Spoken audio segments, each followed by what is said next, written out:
Kita akan segera mulai dan kita nungguin dulu sampai teman-teman kita rame semuanya ya. Karena hari ini saya akan membahas buku pertama saya, I Am Your Coach.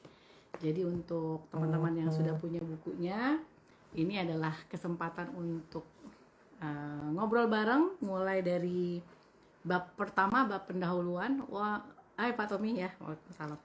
Jadi kita akan ngomongin dari awal pendahuluan bukunya seperti apa, dan nanti kita akan ada 4 kali pertemuan ya. Ini yang pertama, terus nanti ada pertemuan yang kedua, ketiga, keempat. Kita akan bahas setiap bab ya. Kita akan bahas mulai dari bab 1, bab 2, bab 3. Oke, ini saya sapa-sapa dulu yang udah pada join. Ada Mas Rian, hai. Kemudian ada Kak Kia juga, halo, apa kabar? Mbak Aniza, kemudian ini apa nih, foto hempong.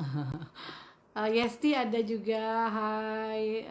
Mamat, kemudian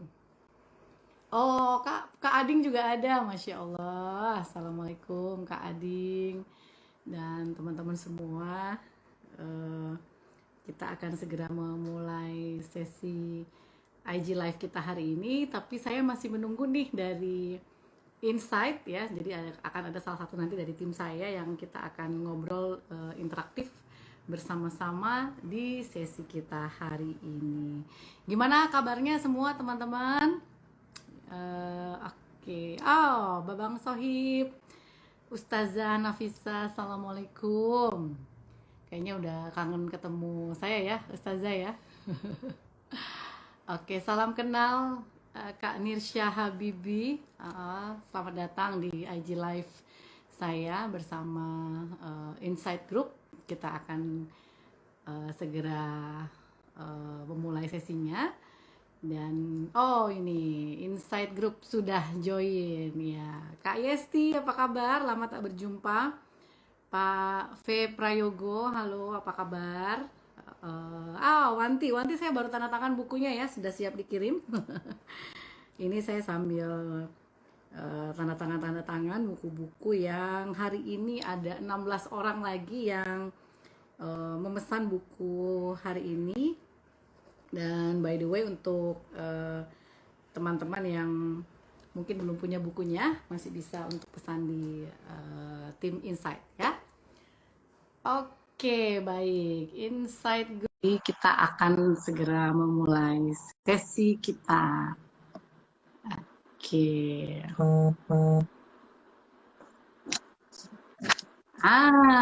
Sama siapa nih saya? Sama Kakak Cika, Masya Allah. Suaranya Kak Cika mungkin bisa ditambah dulu. Bentar.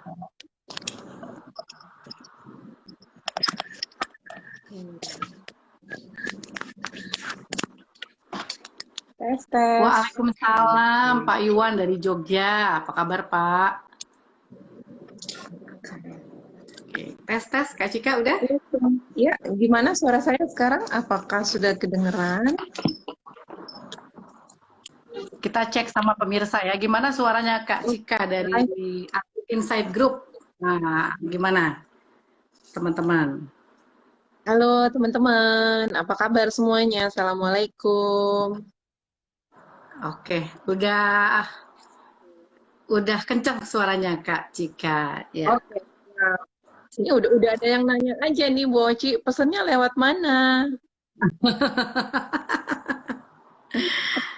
Oke, yuk Kak Cika, mari kita mulai yuk sesinya yuk. Oke, baik. Terima kasih. Bismillahirrahmanirrahim. Assalamualaikum warahmatullahi wabarakatuh. Wow, sudah ada 24 orang yang join bersama kita sore ini. Dan sore ini kita mau ngapain sih, teman-teman? Jadi, bagi yang udah punya, silakan ambil buku Anda. Oh, kebalik nih. Punya saya, I Am Your Coach. Silakan diambil bukunya. Kita akan menikmati bagaimana Bu Oci Ibu Fauzia Zulfitri yang merupakan penulis buku I Am Your Coach akan membahas nih. Jadi sesi IG Live ini akan berlangsung selama 4 kali, 4 sesi yang akan membahas setiap bab pada buku I Am Your Coach. Nah, gitu ya, Bu Oci ya. Sip. Nah, Mas David nih yang penerbit buku kita ternyata juga udah join Kak Cika, Masya Allah. Ya, dari Litera, oke. Selamat datang, Mas David. Nah, oke, kita nanya-nanya ke Bu Oci yuk sore ini. Kita manfaatkan nih selama 1 jam ke depan ya Bu Oci sesinya. Kita akan berlangsung Yes. selama 1 jam. Ngobrol-ngobrol, kita akan nanya-nanya ke Bu Oci. Bagi yang mau mengajukan pertanyaan, boleh di chat. Nah, sambil saya mau nanya nih, kan buku ini begitu fenomenal di awal tahun 2021, Bu Oci. Ya.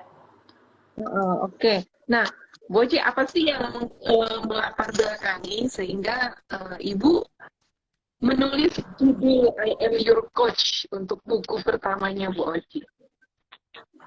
Oke, baik. Terima kasih Kak Cika. Nah, jadi sebenarnya buku ini itu idenya itu hadir sekitar tahun 2019 ya. Ketika saya sedang gencar-gencarnya banyak memberikan pelatihan tentang coaching, baik secara publik ataupun juga di organisasi ya, Kak Cika. Nah, jadi di salah satu tim saya itu, terutama kepada para leader, di level leader ya, itu saya sering sekali dapat kata-kata seperti ini Kak Cika. Katanya adalah, aduh saya pengen si Bu Oci menjalankan sesi coaching ini, tapi nggak punya waktu sayanya gitu. Ya, itu pertama. Terus juga yang kedua, aduh saya kalaupun sudah belajar begini, kadang-kadang saya takutnya jadi lupa kalau saya tidak punya alat bantu yang bisa saya pakai untuk mengingatkan saya kembali tentang teknik coaching itu gitu. Kemudian ada lagi yang bilang begini, saya pengen banget deh ada buku coaching yang nggak susah dibaca, yang tidak terlalu ribet, yang bisa membuat saya langsung merasa bahwa oh saya juga bisa melakukan ini, kemudian ada banyak cara-cara di dalam buku itu yang bisa saya pakai langsung dan bisa saya praktekkan langsung. Nah, kalimat itu Kak Cika, jadi membuat saya jadi berpikir, ya juga ya, jangan-jangan memang ada kebutuhan di antara para leader ataupun di antara teman-teman yang sedang ingin belajar mengembangkan kompetensi leadership-nya khusus untuk mengembangkan orang lain atau developing others, di mana mereka tuh butuh arahan, butuh tips ya, yang mungkin mereka-mereka ini juga tidak terlalu terekspos dengan pelatihan coaching ataupun sudah belajar coaching tapi masih belum bisa memperdalam lagi tekniknya, atau juga mungkin pengen tahu dulu seperti apa sih coaching itu, apakah memang bisa mereka lakukan atau tidak. Nah, maka dari situ lahirlah ide saya tentang buku ini. Menulis buku coaching yang simple, yang ketika orang menutup buku ini, mereka kemudian bilang, oh saya bisa lakukan ini, saya bisa jalanin, saya bisa jadikan buku ini sebagai referensi dan bisa saya tengok-tengok lagi ke depan, jadi tidak terlalu sulit untuk dibaca, begitu Kak Cika. Tidak terlalu sulit untuk dibaca, tidak terlalu sulit untuk mengerti gitu ya, dan bisa langsung dipraktekkan dan mereka juga jadi bisa yakin gitu dengan teknik coaching itu bisa mereka terapkan. Begitu Kak Cika. Keren banget Bu Oci. Jadi kalau membaca buku ini memang gayanya gaya bertutur gitu ya Bu? Ya, oke. Kak Cika sebentar nih, ada yang bilang wajah saya cuma setengah di layar katanya. Oke. Saya perbaiki posisi saya ya, mudah-mudahan sudah kelihatan ya. Oke. Sip.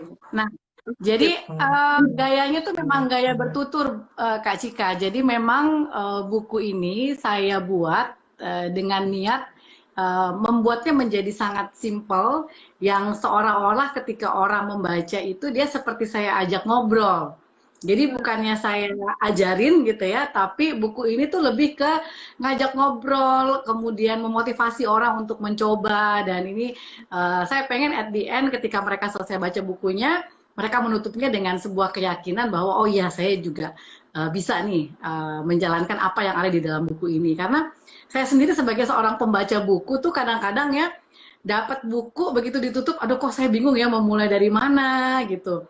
Atau ketika saya baru setengah perjalanan, saya udah pusing duluan gitu dengan sekian banyak hal yang ada di dalam buku itu yang membuat saya tidak yakin saya bisa melakukannya gitu. Nah, jadi eh, kan ini adalah bagian pertama dari rangkaian 4 buku yang akan muncul berikutnya ya Kak Cika. Jadi memang saya sudah memilih sebuah konsep di mana bukunya itu ringan, walaupun dia tebal 200 halaman hardcover, tapi saya pengen orang ketika melihatnya dia merasa bahwa buku ini tidak sulit untuk saya cerna dan sewaktu-waktu dia masih bisa buka lagi dan banyak tips di dalamnya yang bisa dia pakai untuk mencoba lagi.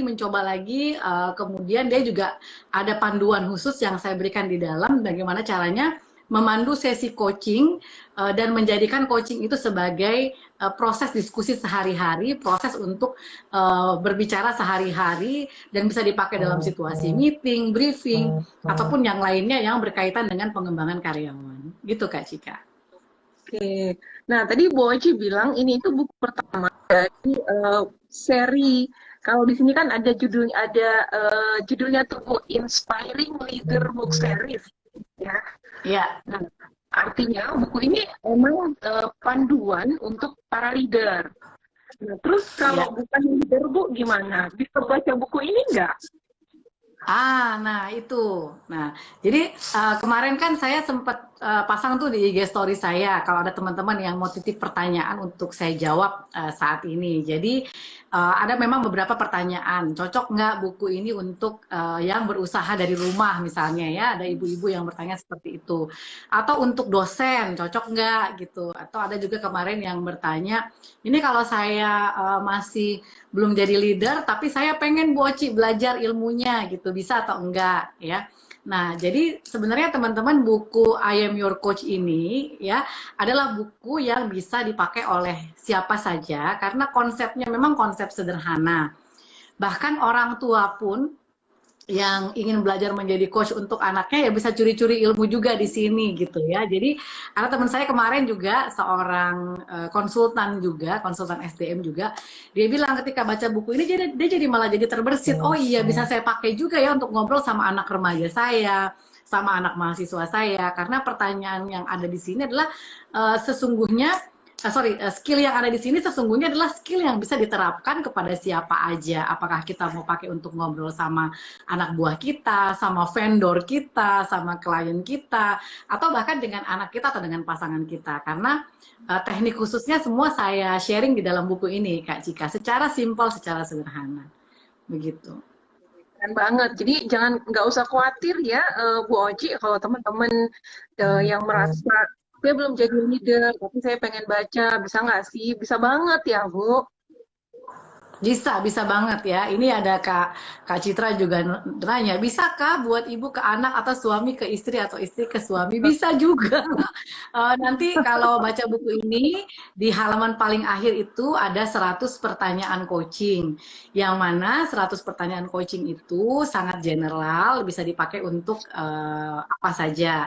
Bahkan saya menyediakan ada pertanyaan khusus untuk life coaching dan ada pertanyaan khusus untuk business coaching. Jadi semuanya sebenarnya bisa diterapkan begitu Kak Cika. Keren banget. Baik, jadi teman-teman yang tadinya masih merasa ragu, beli nggak ya, kan gue belum leader. Silahkan langsung di order bukunya. Nah, terus Bu Oci, kan sore ini kita tuh akan bahas bab pendahuluan. Nah, di Yes, pendahuluan betul ini sekali. ada apa aja sih, Bu? Oke, nah untuk teman-teman yang sudah punya bukunya ya, mari kita sama-sama buka ya di halaman pendahuluan ya. Nah, jadi kalau di pendahuluan itu, kalau teman-teman lihat dari daftar isinya ya, kalau kita buka dari daftar isinya, di pendahuluan itu kan saya akan membahas yang pertama itu adalah leader dan leadership di sepanjang zaman. Kemudian setelah itu memimpin milenial dan generasi selanjutnya ya. Kemudian yang ketiga, bagaimana memimpin pada saat yang syarat dengan perubahan saat ini. Kemudian ada mistake as momentum, dan yang terakhir adalah coaching dan positive leadership ya. Nah, jadi di pendahuluan ini sebenarnya Kak Cika dan teman-teman semuanya, saya akan saya menuangkan, bukan akan ya, karena bukunya udah jadi ya. Saya menuangkan ide saya bahwa leader itu adalah sebuah peran yang sebenarnya sudah ada sejak zaman dulu gitu ya. Dari zaman Rasulullah, dari zaman Kekaisaran Romawi, masa Perang Dunia, dan seterusnya. Leader itu kan berarti sepanjang zaman itu kan ada gitu ya. Nah, di tahapan pertama di bagian pendahuluan itu, saya ingin berbagi kepada pembaca saya bahwa sebenarnya ada satu hal yang sepanjang zaman itu akan selalu ada dan selalu didambakan oleh anak buah atau siapapun yang berada di bawah leader itu kepada atasannya. Nah, saya menemukan contohnya itu dari Rasulullah, di mana beliau adalah seorang pemimpin yang sampai sekarang bahkan beratus-ratus tahun sesudah beliau sudah tidak ada lagi, dasar kepemimpinannya itu memberikan bekas yang sangat banyak dan sangat besar di seluruh dunia. Dan apa yang saya temukan di situ? Yang saya temukan adalah karena basis kepemimpinan Rasulullah itu adanya dalam cinta dan penghargaan. Bagaimana dia sangat mencintai umatnya, sangat mencintai pengikutnya, bahkan dia pun juga mencintai musuh-musuhnya gitu ya, orang-orang yang mungkin tidak sejalan dengan dia. Kemudian penghargaan, respect. Kenapa itu saya ambil? Bukan faktor yang lain, tapi saya mengambil respect. Karena Kak Cika, semua orang, siapapun dia, dari zaman apapun, dengan style apapun, dari mulai dari baby boomer, Gen X, Gen Y, milenial, or sesudah ini pun juga, yang namanya respect itu selalu dibutuhkan. Dia membutuhkan, apa sih kebutuhan manusia yang paling dasar? Kebutuhan manusia paling dasar itu adalah ketika dia tahu bahwa dia dicintai, dan ketika dia tahu bahwa dia dihargai, itu adalah kebutuhan paling mendasar dari manusia. Dan why don't we as a leader menjadikan itu sebagai basis dari leadership kita ketika kita memimpin orang lain, bahwa ini tuh akan abadi sepanjang masa gitu ya. Seperti contoh dari Rasulullah tadi, ketika beliau memimpin dengan dasar cinta dan dasar kepercayaan kepada dan dasar penghargaan kepada pengikutnya, maka lihatlah apa yang terjadi. Ini berlangsung sepanjang zaman. Itu Kak Cika yang saya bahas di leader dan leadership dan sepanjang zaman. Nah, kemudian di tahap berikutnya lagi adalah memimpin milenial dan generasi selanjutnya. Nah, ini tuh saya sering sekali dapat curhatan dari para baby boomers ataupun Gen X ya, yang bertemu dengan tim yang gaya komunikasinya berbeda karena datang dari generasi yang berbeda, seperti para milenial ini. Nah, di sini saya juga akan ngasih sebuah ide bahwa kalau kita mau berhadapan dengan generasi manapun sebenarnya, ketika kita mendasarkan kepemimpinan kita kepada cinta dan respect, maka at the end ketika kita berhadapan dengan mereka yang berbeda jalur generasi dengan kita, maka yang kita lakukan adalah selalu ingin memberikan kedua hal tersebut, memberikan rasa cinta dan memberikan respect. Nah, salah satu cara yang bisa kita lakukan ketika ingin memberikan itu adalah understanding ya, atau memahami siapapun yang kita ajak bicara, dan pola komunikasi kita adalah pola komunikasi yang didasari dengan respect. Tidak ada judgment, tidak ada penilaian bahwa oh kalau milenial tuh pasti begini, kalau saya kan Gen X maunya begini, kalau milenial nggak ngerti saya juga nggak mau ngerti dia, dan seterusnya kayak gitu Kak Cika. Nah, jadi di titik itu sebenarnya saya juga ingin memperlihatkan kepada para pembaca saya, baik dia bekerja di dalam korporasi atau menjalankan bisnis, atau mungkin dia juga terlibat di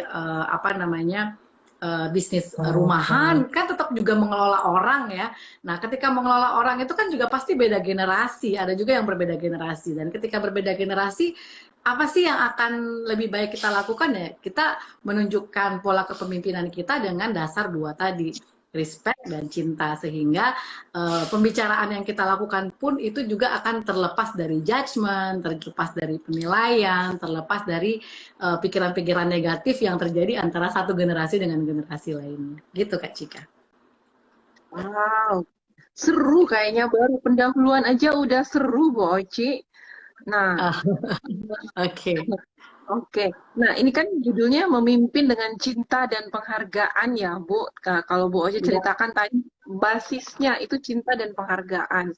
Em, kalau kalau sebenarnya itu kan basic banget, Ya. tetapi itu paling rasanya paling mudah untuk terlupakan. Nah, Ya. Kalau menurut Bu Oci apa sih yang menyebabkan hal itu, Bu? Oke. Nah, kadang-kadang tuh begini, ketika kita memimpin, ya kita terjebak dengan upaya untuk mencapai target, ya, atau terjebak dengan kesibukan-kesibukan operasional, sehingga terkadang, ya, terkadang nggak semua ya, tapi terkadang dan ini sering sekali saya dapatkan, terkadang kita melupakan bahwa yang bekerja di bawah kita ini semua adalah manusia, yang mana kebutuhan dasar dari manusia itu adalah tadi dua tadi itu, dicintai dan dihargai, gitu ya. Nah, ketika kita sudah sangat sibuk dengan operasional, pencapaian target, ngejar sesuatu yang memang menjadi target dari pekerjaan kita dan seterusnya ya, kadang-kadang kita melupakan aspek itu Kak Cika. Kita lupa memanusiakan orang-orang yang ada di bawah kita. Nah, memanusiakan itu seperti apa bentuknya? Nah, itu yang saya sharing di dalam buku ini. Di mana memanusiakannya itu bukan dengan membiarkan mereka melakukan apa yang mereka inginkan gitu, atau membiarkan mereka melakukan kesalahan, atau membiarkan mereka melakukan kegagalan, tidak. Tapi kita memimpin mereka dengan basis bahwa kita percaya, ya, karena basis dari teori yang saya pakai di buku ini adalah positive leadership dan positive psychology, di mana yang kita lakukan adalah melihat sisi baik dari setiap orang. Ya, dan kita percaya bahwa setiap orang itu punya intensi yang baik, punya niat yang baik. Dan disitulah kita as a leader harus menggunakan itu dengan sebaik-baiknya. Nah, teknik apa yang akan dipakai untuk bisa memanusiakan manusia lain yang saya sodorkan dalam buku ini adalah teknik coaching. Kenapa? Karena teknik coaching ini adalah sebuah bentuk percakapan yang memberdayakan, ya, bukan percakapan yang mengancam, bukan percakapan yang kebanyakan wanti-wanti gitu ya, bukan percakapan yang diisi dengan kata pokoknya saya mau harusnya begini gitu. Itu kan biasa tuh kalimat standar bos-bos kan kayak gitu ya. Bukan dengan ancaman, bukan dengan kalau kamu tidak begini maka nanti akan begini gitu. Itu kan yang biasanya terjadi seperti itu ya. Nah, yang saya tawarkan dalam buku ini adalah karena kita mendasari dengan respect kepada orang lain dan mencintai siapapun yang berada di dalam tim kita, maka intensi yang hadir itu juga adalah intensi untuk membuat dia menjadi lebih baik gitu. Membuat dia menjadi versi dia yang terbaik, dan membuat seseorang menjadi versinya yang terbaik itu tidak akan bisa terjadi kalau kita dipenuhi dengan ancaman, curiga, tidak percaya, judgement dan lain-lain. Nah, kenapa? Karena di dalam coaching, kalau teman-teman mempelajari nanti di bagian kedua dari buku ini, yaitu positive action ya. Yang bagian pertama kan positive intention, kemudian positive action, dan yang terakhir adalah positive result. Nah, di positive action itu teman-teman nanti akan bisa menyelami di isi buku ini bagaimana sebuah teknik coaching itu akan bisa membantu kita memberikan dua hal tadi, cinta dan penghargaan tadi, dengan sebuah dialog yang memanusiakan manusia lain. Seperti itu Kak Cika. Wow. Jadi dasarnya dengan cinta dan penghargaan, kemudian memanusiakan manusia lain. Nah, Ya. dari situ ada satu yang keren nih, Bu Oci. Di bagian pendahuluan ini juga kan ada yang judulnya Mistake as Momentum. Nah, ya. Terus Bu Oci kan juga tadi nyebut masalah curiga, masalah mengancam. Nah, ketika orang melakukan kesalahan, sebuah mistake, itu kan sangat gampang banget tuh, langsung ada curiga, langsung ada mengancam. Nah, terus mistake as momentum ini maksudnya seperti apa, Bu? Oke, oke. Nah, jadi mistake as momentum itu ada di halaman 28 ya, teman-teman semua. Dan itu adalah kisah nyata. Itu adalah kisah dari saya sendiri ya. Jadi, suatu saat di awal karir saya itu saya pernah melakukan sebuah kesalahan dan saya tuh khawatir banget kalau habis ini saya tidak akan dikasih lagi kesempatan kedua oleh organisasi atau mungkin oleh atasan saya karena kesalahan yang saya lakukan itu. Nah, ketika anak buah kita bikin salah, biasanya kita cenderung jadi apa? Cenderung jadi kemudian memberikan label kepada si anak buah itu bahwa dia tidak capable, dia tidak mampu, dia tidak bisa, dia tidak tahu. Ketika kita sudah memberikan label seperti itu, maka biasanya bentuk perilaku berikutnya kita itu adalah tidak percaya, curigaan, tidak yakin. Kemudian akhirnya bisa jadi ujung-ujungnya kita akan membuat dia tidak kita berikan lagi peran-peran khusus atau kita tarik apa yang biasanya dia kerjakan atau bahkan kita jadi micromanaging gitu. Apa yang selamanya ini dia kerjakan kita plototin terus apa namanya karena dia habis membuat sebuah kesalahan itu gitu ya. Nah, jadi kalau teman-teman baca kisah saya di halaman 28, 29 itu ya sampai halaman 31 malah saya nulis ceritanya ya. Um, di situ ada sebuah titik balik ketika seseorang yang sudah melakukan kesalahan, kemudian dia diberikan sebuah pertanyaan, di mana pertanyaan itu mampu menggugah kesadarannya bahwa kesalahan itu adalah sebuah momentum atau sebuah titik balik untuk melakukan sebuah perbaikan. Dan di titik itulah si orang ini yang dalam cerita ini adalah saya, itu kemudian menjadi berubah, mengubah perilakunya, mengubah gaya kerjanya, dan mengubah juga etos kerjanya, simply karena diberikan ruang untuk mengevaluasi dirinya sendiri, melihat ke dalam dirinya sendiri, kemudian menentukan, saya harus bagaimana sesudah melakukan kesalahan ini. Ya. Nah, tapi sekarang coba kita bercermin nih para leaders. Ketika anak buah kita bikin kesalahan, apa yang biasanya terjadi kita lakukan? Biasanya kita marah-marah dulu, kemudian menyalahkan, ya, kemudian membuat dia merasa tidak berarti, membuat dia merasa tidak nyaman gitu. Nah, tapi kalau kita pakai pendekatan dengan cinta dan respect, ketika orang melakukan sebuah kesalahan, maka kita ingat dulu yang pertama, apapun yang terjadi orang ini pasti punya niat baik di dalamnya gitu. Kemudian yang kedua, kita harus percaya bahwa setiap orang itu pasti selalu ingin memperbaiki kesalahannya dan dia harus diberikan kesempatan. Nah, bagaimana caranya menumbuhkan awareness orang bahwa ketika dia melakukan kesalahan itu bisa jadi sebuah titik balik atau sebuah momentum untuk naik lebih tinggi lagi atau bisa menjadi lebih baik lagi atau bahkan bisa lebih meningkatkan lagi potensinya. Maka berikanlah dia pertanyaan yang akan menggugah cara berpikirnya. Bukan dikasih tahu, bukan didirect, bukan disuruh, bukan diancam, tapi ditanya. Ya, nah, $1 million question yang saya dapatkan waktu itu, Kak Cika, adalah what would you do differently? Itu pertanyaan dari atasan saya waktu itu. Ketika kesalahan ini sudah terjadi, ya, kalau waktu bisa diputar kembali, apa yang akan kamu lakukan secara berbeda? Nah, itu langsung bikin saya mikir, oh iya, saya harus bikin planning lebih baik, saya harus lebih detail lagi, saya harus begini, saya harus begitu. Dibanding kalau misalnya saya ditanya, kenapa sih kamu bisa bikin salah seperti ini? Gitu. Nah, itu pasti saya akan defensif. Dibanding saya ditanyakan pertanyaan tadi, saya akan lebih mengarah kepada self-evaluation, and then saya akan mengarah kepada action.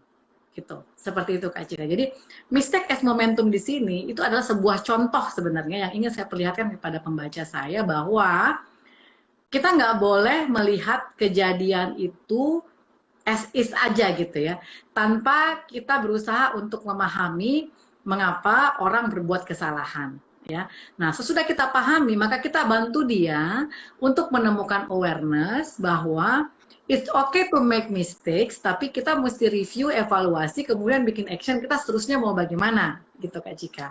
Nah, di sini, di titik ini karena masih pendahuluan, saya mau ngasih teman-teman itu bayangan bahwa, oh ternyata ada ya bentuk komunikasi yang seperti ini.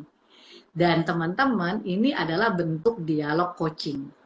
Ya, seperti itu. Makanya dia saya taruh di depan cerita ini. Demikian Kak Cika. Keren banget Bu Oci. Jadi keyword yang saya tangkap tadi adalah pertanyaan yang menggugah ya Bu Oci. Sebuah Yes. pertanyaan yang mampu menjadi titik balik bagi orang yang dikasih pertanyaan itu. Cocok, ya. Oke, nah terus kan gini Bu, ketika dari pengalamannya Bu Oci nih yang udah bertahun-tahun pernah memimpin 400 orang lebih, ketika ada yang melakukan kesalahan, kan biasanya seorang leader itu apa ya, gimana ya, misalnya sebel, jengkel, dan seterusnya. Pokoknya perasaan-perasaan negatif kerjaannya jadi nggak selesai. Nah, sedangkan untuk mengajukan pertanyaan yang menggugah, kemudian mengubah mindset itu kan butuh butuh dia harus tenang dulu, nggak bisa kalau lagi emosi. Nah, biasanya di saat-saat seperti itu apa sih yang Bu Oci lakukan, Bu? Boleh share-share nggak? Oh, oke. Nah, jadi betul sekali ya Kak Cika.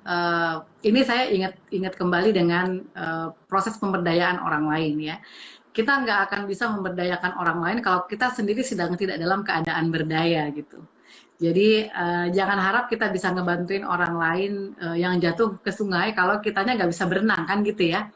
Nah, jadi make sure kalau tim kita ada yang berbuat salah atau dia melakukan sebuah hal yang membuat kinerja tim menjadi terganggu gitu ya. Maka pertama make sure kita nggak fokus kepada orangnya, karena biasanya yang bikin kita marah itu adalah karena kita lihat, aduh nih orang lagi, dia lagi gitu, kenapa dia begini, apa sih, emang dia nggak kerja, emang dia nggak ngerti, emang dia arahan saya dia nggak paham. Itu yang sering kali terjadi karena kita fokus kepada orangnya. Nah, tapi kalau kita fokus kepada problemnya, maka kita lihat apa sih sebenarnya problem yang terjadi, kenapa ini muncul. Dan kemudian saya sendiri biasanya kalau tim saya berbuat kesalahan, saya langsung pasang cermin gede di depan saya. Apa yang membuat tim saya berbuat kesalahan itu bisa jadi ada juga kontribusi dari saya. Maka saya pasanglah cermin itu gede-gede dulu di depan saya.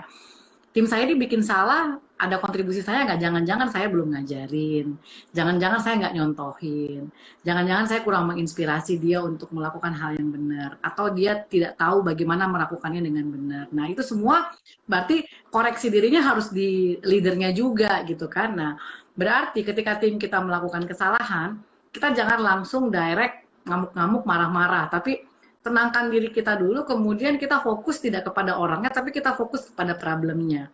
Kemudian kita lihat apa kontribusi kita terhadap kesalahannya dia tersebut. Dan sesudah itu, kita cari waktu untuk ngobrol dengan yang bersangkutan secara private, karena biasanya orang kalau udah bikin kesalahan ya, langsung udah ciut duluan kalau dipanggil sama atasannya. Ngamuk-ngamuk di depan banyak orang sangat tidak ada gunanya ya. Jadi silahkan panggil dia ke dalam ruangan, ajak ngobrol, kemudian gunakanlah pertanyaan yang tidak menginterogasi tapi pertanyaan yang memberdayakan. Apa yang membuat ini terjadi? Apa sumber kesalahannya? Apa yang bisa kamu pelajari dari sini? Bagaimana kamu bisa melakukan ini dengan lebih baik? Itu pertanyaan-pertanyaan itu jauh lebih powerful dibandingkan kenapa ini bisa terjadi gitu ya, kemudian siapa aja yang salah gitu ya, terus kemudian faktor apa yang bisa bikin kamu jadi kayak begini gitu. Itu jadi itu nanti akan bisa membuat dia lebih fokus untuk blaming others dibandingkan dia fokus kepada dirinya sendiri. Begitu Kak Cika. Oke, oke, sip, keren banget Bu Oci. Nih ada komen nih dari akun Denits Art. Nah, terkadang kita hanya menilai kesalahannya saja tanpa melihat hal baik yang pernah dilakukan oleh rekan kerja. Oke, keren banget, betul banget ya Pak Denits. Halo, halo juga Kak Rosi. Di Kak Rosi. Oke, nah Bu Oci, berarti yang saya tarik tadi dari apa yang Ibu sampaikan adalah pertama fokus ke problem, kemudian yang kedua cek ke dalam diri dulu ya Bu, sebelum kita mengambil tindakan lebih lanjut. Nah, itu kan untuk leader Bu. Nah, sedangkan buku ini kan juga berlaku untuk situasi yang lain selain leadership, karena buku ini bisa untuk semua orang. Nah, apakah hal-hal seperti itu berlaku juga Bu untuk kasus-kasus yang lainnya? Ya, oke. Nah, untuk kasus-kasus yang lain sebenarnya sama juga ya, karena orang yang berbuat kesalahan itu kan bukan cuma semata-mata anak buah kita aja, atau tim kita aja, atau rekan kerja kita aja, tapi siapa aja gitu. Bisa jadi anak kita juga gitu, pasangan kita juga gitu ya, sahabat kita juga sendiri gitu. Nah, ketika kita hadir tanpa judgement, ketika kita mampu menyingkirkan opini-opini yang biasa muncul di kepalanya kita tidak fokus kepada siapa orangnya, tapi kita fokus kepada apa yang menjadi problemnya, biasanya kita menjadi jauh lebih netral, Kak Cika. Gitu. Jadi, kenetralan itu yang memang spesial adanya di coaching, di dalam dialog coaching. Karena dialog coaching itu adalah satu-satunya bentuk dialog yang tanpa judgement, tanpa opini. Ya. Nah, tanpa judgement dan tanpa opini ini akhirnya akan bisa membantu siapapun ya ketika berhadapan dengan kesalahan untuk bisa bersikap lebih netral. Karena kalau lihat di buku ini ya, nanti ada di bagian positive intention ya, bahwa kita tuh harus melihat manusia itu selalu ada dua sisi, ya, sisi yang baik dan sisi yang mungkin kurang baik ya. Nah, kita juga harus percaya bahwa di antara dua sisi itu, kalau kita fokus kepada hal yang baik, maka dia juga akan fokus kepada kebaikan yang ada di dalam dirinya dibandingkan kita mencecar yang buruk. Tapi bukan berarti yang buruk ini tidak kita perbaiki, Kak Cika. Yang buruk ini pun juga tetap kita perbaiki, tapi kita fokus kepada bagaimana dia memperbaikinya. Bukan kita kepoin itu buruknya itu seperti apa, tapi bagaimana dia memperbaiki kekurangannya itu tanpa dia merasa dihakimi, tanpa dia merasa dijudge. Ya. Yang bikin orang itu kadang blocking, nggak mau ngomong, atau kadang tidak mau terlibat dalam diskusi yang memberdayakan ya, karena dia merasa saya dijudge kok, saya dihakimi, buat apa saya ngomong lagi kalau orang lain udah mikirnya kayak gitu gitu. Seperti itu, Kak Cika. Oke, Bu Oci. Nah, eh, saya melihat ini hubungannya ya, Bu. Jadi bagaimana seorang leader itu ataupun seorang ibu yang mau membuat anaknya jadi lebih baik, dia harus memasang positif mindset dulu ke orang-orang yang Hmm, dipimpin. Nah, ya. apakah Ya. seperti itu, Bu, yang dibahas dalam positif leadership? Boleh dijelasin dikit nggak, Bu, soal positif leadership? Nah, ya, oke. Ya. Nah, jadi kalau yang dibahas di pendahuluan tentang positive leadership itu memang basisnya ke situ ya, Kak Cika, di mana saya ingin menawarkan sebuah ide bahwa positive leadership itu akan mampu membuat orang merasa dirinya berharga dibandingkan kita apa namanya mengejar dengan hal-hal yang fokus kepada kekurangannya aja terus gitu ya. Nah, jadi di positive leadership itu kalau teman-teman lihat ada di halaman 37 ya sampai dengan 38. Di situ diperlihatkan hasil studi bahwa pemimpin yang menerapkan positive leadership dalam timnya, ya positive leadership itu apa? Positive leadership itu apa? Adalah positif yang mendasari, pola kepemimpinan yang didasari dengan cara berpikir yang positif kepada orang lain atau melihat segala sesuatu dari sisi yang baik ya. Nah, ketika orang ditunjukkan hal seperti itu, maka apa yang terjadi dalam tim kita? Ya, yang terjadi adalah karyawan kita itu atau tim kita akan punya suasana hati yang lebih positif, dia akan lebih puas dengan pekerjaannya, dia punya engagement yang lebih tinggi, dan ujung-ujungnya dia akan jauh lebih bagus lagi kinerjanya ya. Nah, jadi positive leadership itu sendiri lebih banyak berfokus kepada bagaimana sebuah gaya kepemimpinan itu berfokus untuk melihat kebajikan atau kebaikan yang ada di dalam diri orang lain, instead of fokus kepada hal yang mungkin masih kurang atau kurang baik, atau mungkin kita sebutnya sebagai hal yang negatif.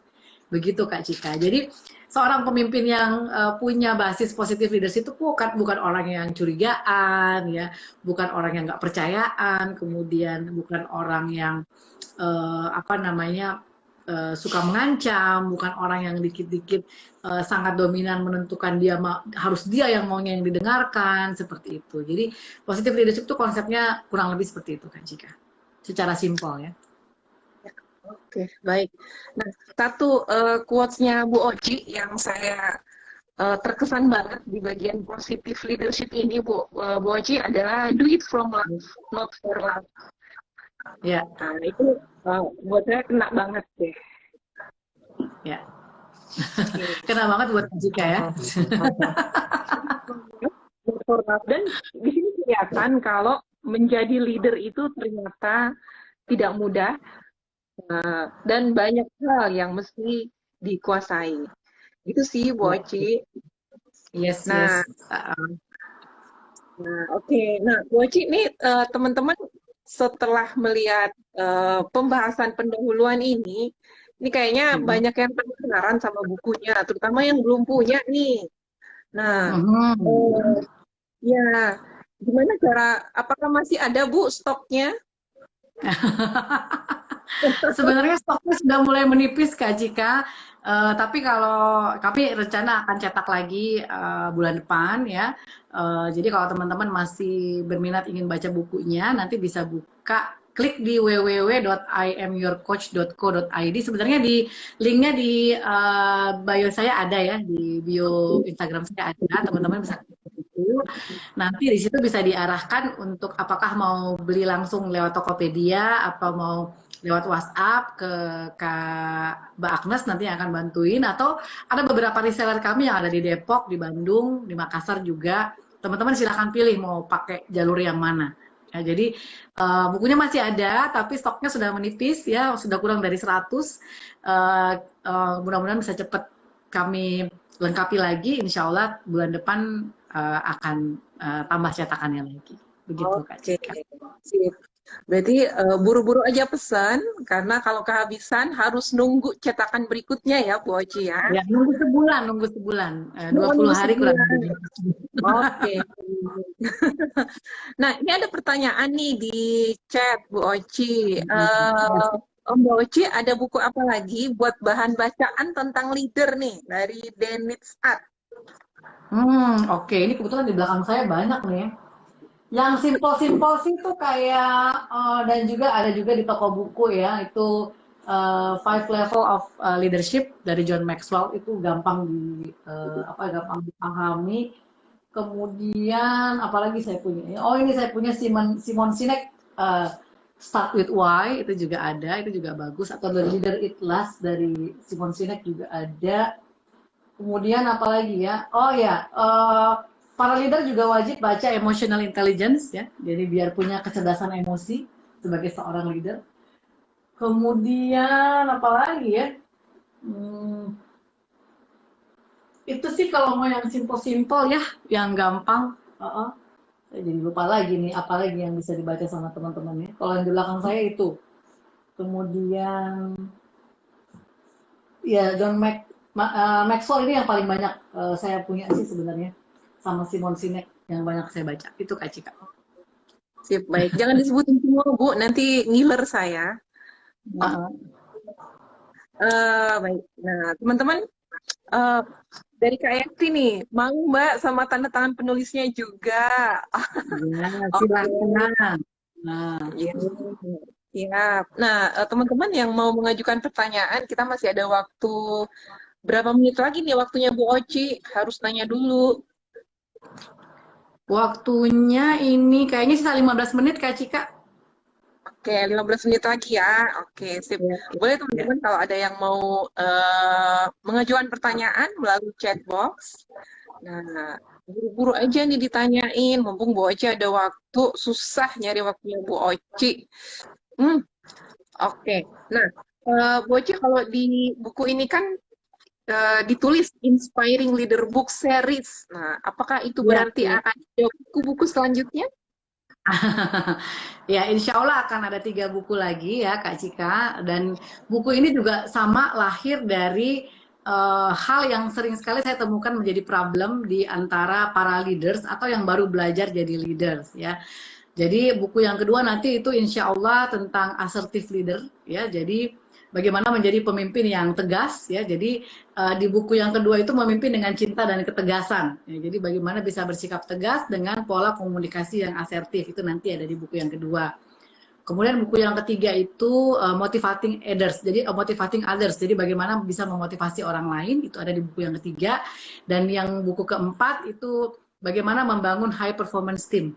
Ya, karena dari hasil saya berkarir selama ini, ketemu banyak leaders, kemudian jadi konsultan, ketemu banyak klien juga yang bermasalah dengan para leadersnya, saya melihat empat hal ini tuh menjadi hal yang sering sekali muncul jadi permasalahan. Jadi ya, yang kalau I'm Your Coach ini kan menjawab pertanyaan tentang developing others, mendevelop orang lain. Yang kedua itu adalah pola komunikasi yang asertif. Ya, bagaimana memberikan feedback, bagaimana ngasih masukan, bagaimana mengingatkan, bagaimana mendisiplinkan anak buah dengan pola yang asertif. Kemudian yang ketiga, motivasi, karena banyak juga para leader yang mengalami kesulitan untuk menaikkan motivasi anak buahnya yang sedang turun gitu ya. Nah, kemudian yang terakhir adalah membangun tim, karena ternyata membangun tim itu tidak mudah. Jadi nanti saya akan punya buku yang keempat, yaitu High Performance Team, bagaimana membangun tim yang powerful, seperti itu Kak Cika. Sip, oke, baik. Inspiring Leader Book Series, ditunggu buku-buku selanjutnya Bu Oci. Nah, ini ada pertanyaan nih Bu Oci, dari Citra Ayu Furi. Bedakah coaching orang yang lebih tinggi dari kita, misalnya suami? Oke. Mbak Citra, hai. Mbak Citra ini salah satu fotografer berbakat, teman baik saya. Oke, Mbak Citra, apakah kita bisa mengcoaching orang yang punya otoriti lebih tinggi dari kita? Bisa, as long as orang tersebut trust sama kita, percaya sama kita.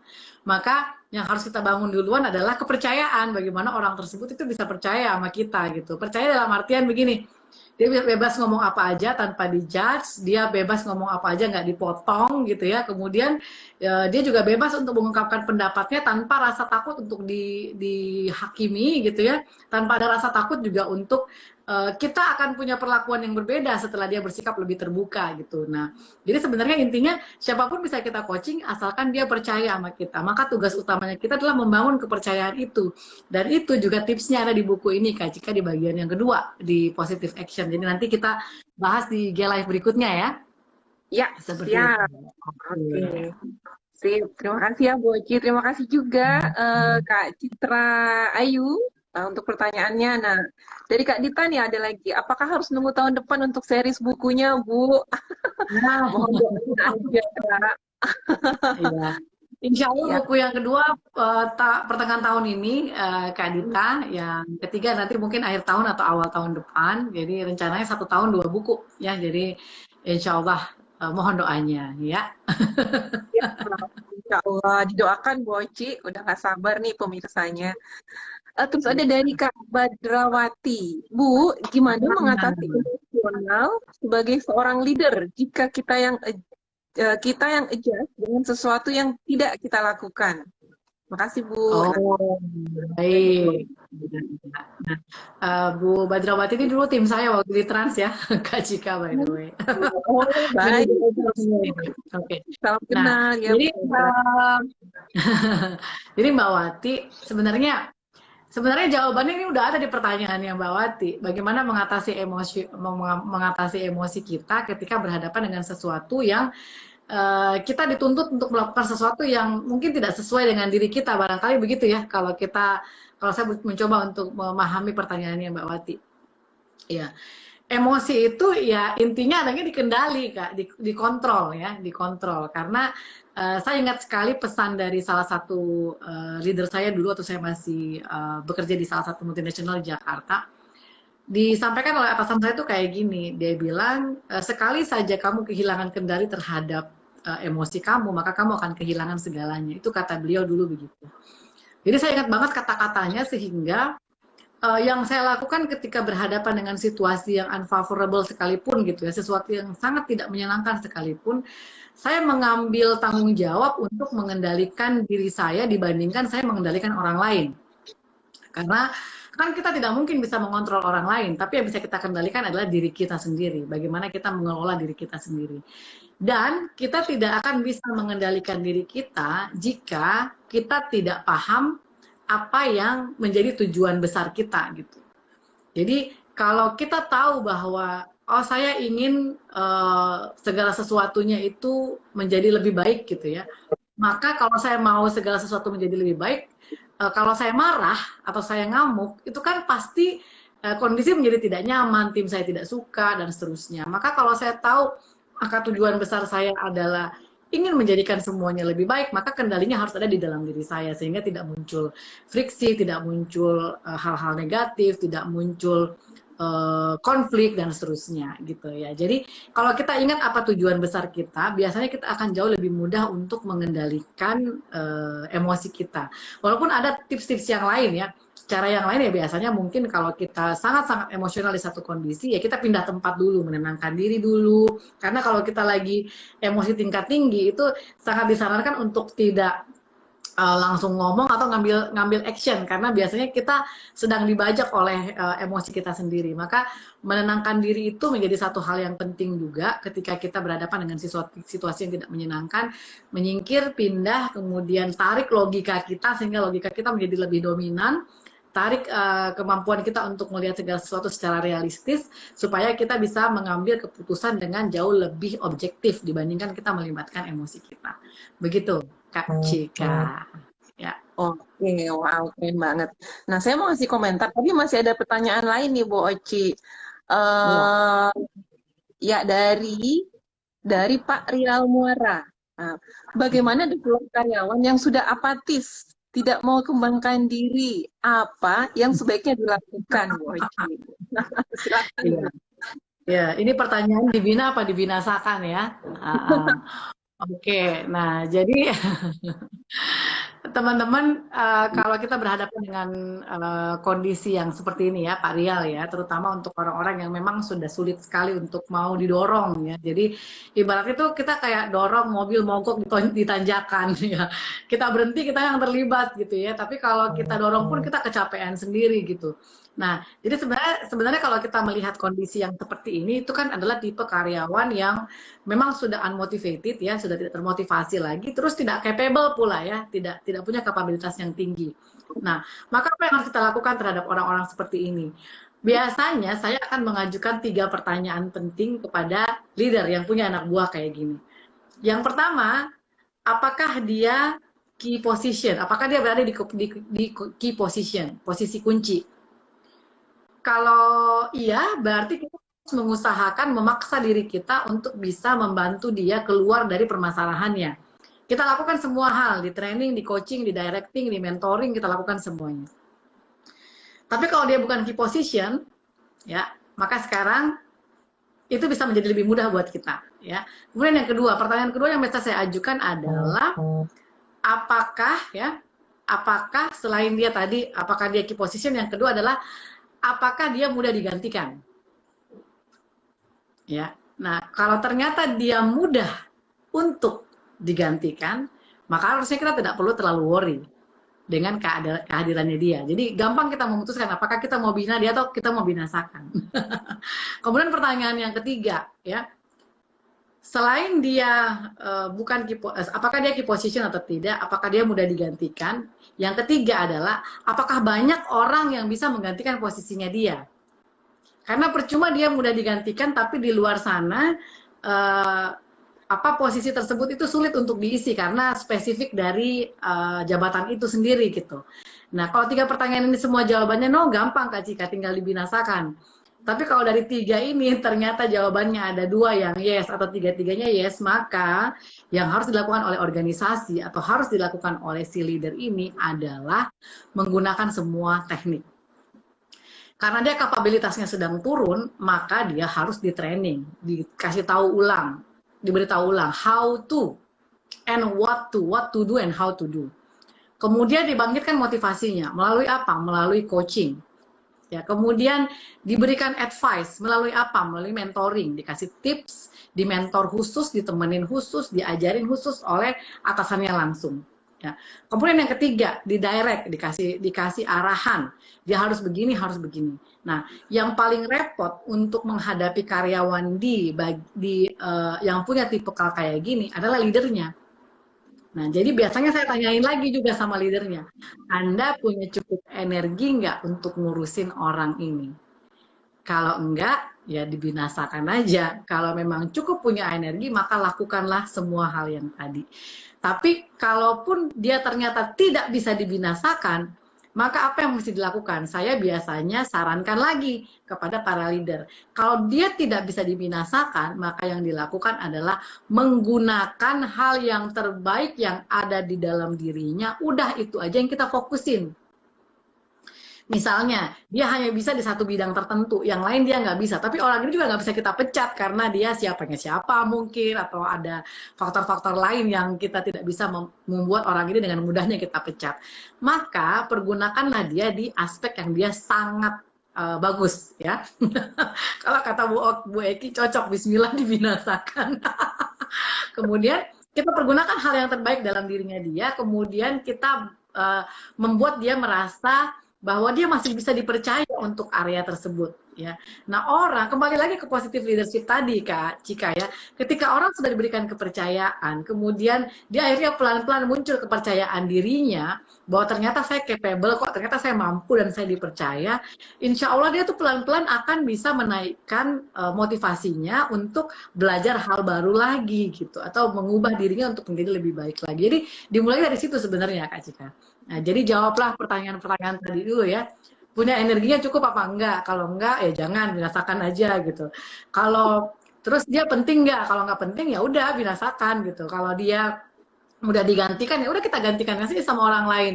Ternyata sesudah mudah digantikan, banyak kok yang bisa gantiin dia juga. Nah, itu adalah pertanyaan-pertanyaan yang bisa kita pakai untuk menjawab jika ada yang kejadian yang sama seperti itu tadi gitu.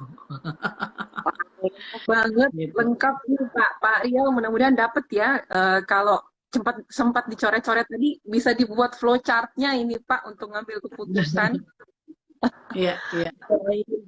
Oke, nah ada dari Mbak Citra lagi nih, Masya Allah, kayaknya jadi coaching itu memotivasi diri jadi pribadi yang makin baik ya, dari intention sampai action, Masya Allah, indah banget kalau makin banyak orang yang mampu memerankan jadi coach. Ya Luar Allah. biasa. Masya Allah, Mbak Citra. Oke, 16.58, masih bisa satu pertanyaan lagi Bu Oci? Kayaknya bisa tapi cepet ya. Saya jawabnya Oh, cepet kayaknya, tinggal 2 menit. oke. Ada dari Bapak Husain Selesai. Ahmad Bu. Ya, Bu mau tanya, bagaimana jika sebaliknya leader yang tidak ingin staffnya berkembang dikarenakan suatu hal, padahal si karyawannya itu ingin berkembang. Oke, kalau saya kasih jawaban lugas aja ya. Kalau masih mau bertahan di organisasi tersebut, ya berarti terima keadaan. Karena kita nggak bisa milih atasan, ya itu yang pertama. Tapi kalau masih bisa punya pilihan, silahkan loncat tempat lain yang mungkin Anda lebih cocok ada di kolam itu daripada di kolam yang ada sekarang. Nah, tapi kalau pilihannya ternyata tidak bisa loncat ke kolam lain, maka buatlah diri Anda menjadi lebih berdaya tanpa harus tergantung sama atasan Anda. Yang bisa membuat Anda pintar, yang bisa membuat Anda berkembang itu nggak tergantung sama atasan sebenarnya. Perusahaan nggak mau bayarin Anda training, Anda masih bisa hemat duit Anda, gaji Anda, simpan duit Anda untuk ikut training di luar sana gitu. Atasan Anda tidak mau Anda berkembang, nggak apa-apa, dia tidak perlu membuat Anda merasa berkecil hati karena Anda tidak diberikan kesempatan, tapi Anda bisa tetap mengembangkan diri dengan membaca buku, memperbaiki kualitas kerja Anda, kemudian tidak fokus menyalahkan si atasan gitu ya. Jadi daripada bilang bahwa atasan saya tidak mau membuat saya berkembang, lebih baik tarik tanggung jawabnya ke dalam diri sendiri bahwa sayalah yang bertanggung jawab terhadap nasib saya. Jadi kalau ternyata organisasi ini tidak bisa membuat saya bertumbuh dan berkembang, maka realistisnya saya tinggal pindah. Tapi kalau ternyata saya tidak punya pilihan lain, saya harus bertahan di tempat ini, maka pintarkanlah diri Anda. Tidak tergantung kepada perusahaan dan tidak tergantung kepada atasan. Ikut training itu kalau Anda masih bikin banyak alasan, berarti Anda nggak punya niat yang cukup kuat untuk mengembangkan diri Anda. Atau Anda masih mau menyalahkan keadaan, berarti Anda tidak fokus bahwa sebenarnya sayalah yang bertanggung jawab terhadap keberhasilan saya sendiri. Jadi kalau ada yang bertanya seperti ini, biasanya saya balikin lagi. Kalau udah nggak tahan di situ, tinggal pindah aja. Kalau misalnya pindah itu bukan jawabannya, ya udah kita nggak bisa pilih atasan. Maka one thing that you can do is to choose your action, to choose your response. Seperti itu, Kak Cika. Oke, clear banget, se-clear, crystal clear dari Bu Oci.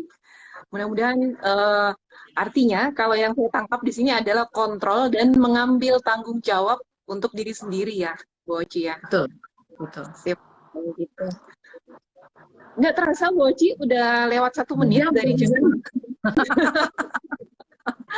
Oke, ini keren banget. Pertanyaannya seru-seru dan bahasannya juga seru. Padahal ini baru bab pendahuluan ya, Bu Oci ya. Gimana dengan bab selanjutnya?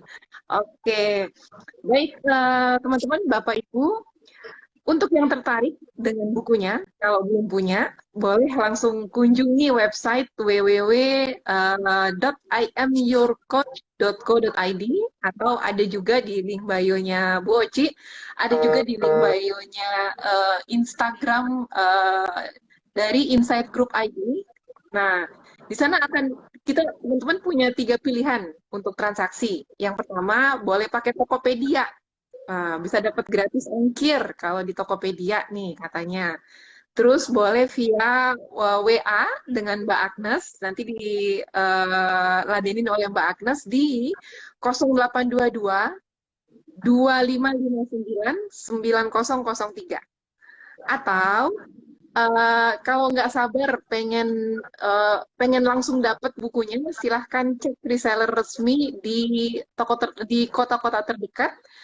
Reseller resmi daftarnya ada di website www.imyourcoach.co.id gitu ya. Dan kita masih akan lakukan pembahasan untuk setiap bab dari buku ini. Kita akan bahas setiap 2 minggu, insya Allah di hari Jumat sore seperti ini waktunya, sambil ngopi-ngopi, sambil ngeteh-ngeteh, Bu Oci ya. Sip, betul banget. Oke, nah sebelum kita tutup, satu kalimat dulu deh dari Bu Oci untuk menutup sesi kita sore ini. Oke, nah teman-teman, kalau teman-teman yang sudah memiliki buku saya ya, itu kalau kita lihat sebelum masuk ke halaman pendahuluan ya, itu kan di awal ada ada quotes yang saya buat ya, teman-teman, di mana quotes-nya itu berkaitan dengan cinta dan penghargaan. Saya bacain quotes-nya ya. Cinta akan membuat seseorang mampu melakukan apa saja tanpa banyak alasan. Ya, jadi kalau banyak alasan berarti masih kurang tuh rasa cintanya. Yang kedua, jika orang diberikan rasa percaya dan maka ia akan memiliki kekuatan besar untuk mencapai apapun. Itu ya. Jadi kalau kita mendasari kepemimpinan kita dengan prinsip bahwa kita respect dan kita cinta kepada orang lain, maka perilaku yang muncul dari dalam diri kita juga adalah perilaku yang ingin melihat hal yang terbaik dari orang lain. Jadi kita nggak merasa takut disaingi sama anak buah. Yang ingin kita lakukan adalah membuat anak buah kita menjadi lebih pintar. Karena kalau dia pintar, dia hebat, maka kita juga akan menjadi lebih bersinar juga gitu ya. Kemudian kita tidak khawatir jika anak buah kita bertumbuh dan berkembang menjadi lebih baik, mendapatkan potensi yang terbaik dalam dirinya, dan kita berfokus kepada membuat dia merasa yakin dan percaya dan merasa dihargai, sehingga dia bisa memunculkan hal yang paling baik di dalam dirinya, dibandingkan dia membuat dirinya menjadi melempem dan lain-lain. Nanti teman-teman bisa baca di bagian paling terakhir dari buku saya menceritakan sebuah kisah di mana ada anak-anak muda yang mematikan potensi dirinya karena dihambat sama sekali oleh atasan-atasannya. Jadi buku ini dimulai dan didasari dengan rasa cinta dan penghargaan kepada siapapun yang ingin menjadi leader, sehingga dia bisa menularkannya kepada timnya dan bisa membuat timnya mengeluarkan potensi dan versi terbaik di dalam dirinya masing-masing. Demikian Kakak Cika. Mudah-mudahan teman-teman semua berkenan. Ini masih ada 27 orang yang mendengarkan sampai selesai ya Kak Cika ya. Jadi terima kasih banyak buat semua teman-teman yang sudah hadir menyempatkan diri di acara ngopi-ngopi sore kita, ngobrol santai kita hari ini. Jadi bukan ngobrol serius gitu ya, cuman ngasih insight aja seperti apa isi buku I Am Your Coach ini. Demikian Kak Cika. Terima kasih Bu Oci, luar biasa sekali. Masya Allah, selain baca bukunya, dapat tambahan insight dan ilmu lagi di sesi Instagram Live ini. Terima kasih teman-teman semua yang udah setia sampai dengan saat ini, 27 orang yang masih membersamai kami. Sampai ketemu lagi di sesi IG Live bersama Fauzia Zulfitri dan juga Inside Group ID. Terima kasih, tetap sehat semuanya, tetap semangat dan tetap berdoa. Assalamualaikum warahmatullahi wabarakatuh. Waalaikumsalam warahmatullahi wabarakatuh. Terima kasih semuanya teman-teman. Kak Desi, Kak Arfa, Kak Hussein, Ahmad Nur, Vira, Kak Tisa, Kak Inoy, Kak Parial, dan semua teman-teman yang kita nggak sempat sebutin ya. Kak Jika, ada Bu Eki juga, Pak Herman. Bu Teti, nah Bu Teti itu cuma gitu tadi. Terima kasih semuanya. Kita tutup sesi IG Live kita hari ini ya, Kak Jika. Terima kasih semuanya. Sampai ketemu di seri berikutnya. Bye-bye.